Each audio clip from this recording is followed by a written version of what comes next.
I lead a very active and productive lifestyle. I'm very fortunate to be able to spend my winters here in sunny California desert. I woke up one morning and my urine was dark brown. I had no pain, I didn't feel anything out of order, but I was very concerned. There's a series of 4 or 5 different workups they do, and everyone that came back was negative. And the urologist said, can't find anything, don't worry about it.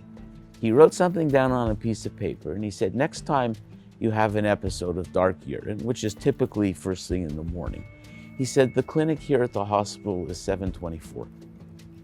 Come in, give the resident this piece of paper. Well, a few weeks later, I had an episode of dark urine. I went to the hospital as he instructed. I gave the piece of paper to the resident. The resident took a simple urine, fill up the little jar, put it into a test tube, and put the test tube into the centrifugal machine, spun the urine. And she looked at the results and she said, this is not blood in your urine, this is hemoglobin.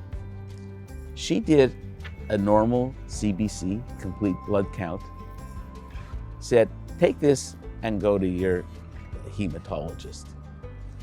My hemoglobin at that point was still above 100, so it didn't ring any bells. But my LDH, the amount of hemolysis, was through the roof. My bilirubin was high.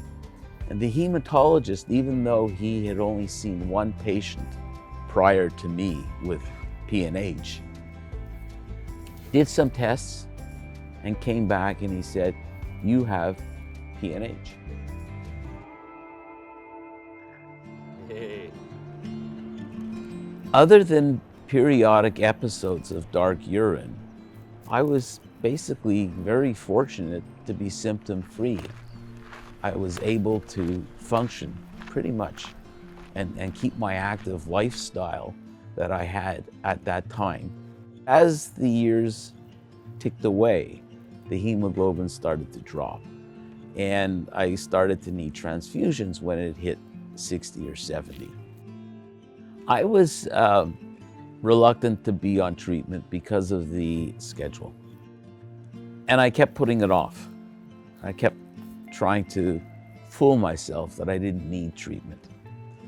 One day I was going up the stairs in the house, and when I got to the top of the stairs, I had to sit down to catch my breath. And I said, wow, this is, I think, a case of when, not if.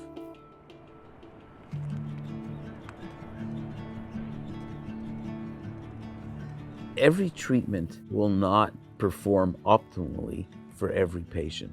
We're all different. If the treatment is not providing the efficacy that you and your doctors feel that it should be providing, fortunately today there are options. The only issue that I personally felt was the periodic need for transfusions every 6 to 8 weeks. When you have the requirement or you get multiple transfusions, over time you can build up iron overload.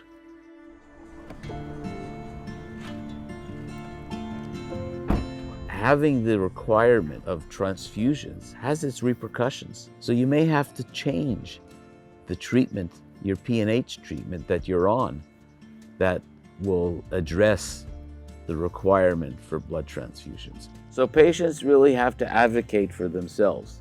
There's a lot of information out there. There are websites out there educating patients. There are also mentoring programs and patient support groups available, which offer resources that patients may find useful. Think positive, look ahead, not behind. You have what you have, you're stuck with it.